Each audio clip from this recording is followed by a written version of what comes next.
یہ مناظر بلوچستان کے شہر نوشکی کی یونین کونسل کیشنگی کے فٹ بال گراؤنڈ کے ہیں، جو کہ 2022 کے شدید سیلاب میں تباہ ہو گیا تھا اور تاحال مرمت کا منتظر ہے۔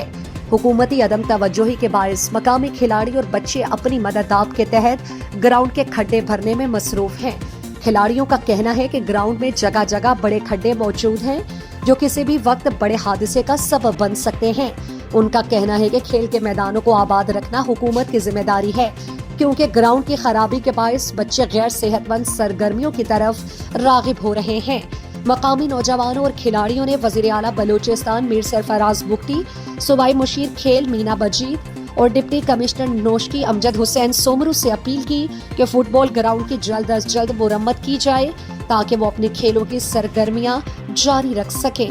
عاصم بلوچ، گدروشیا پوائنٹ، نوشکی، کیشنگی۔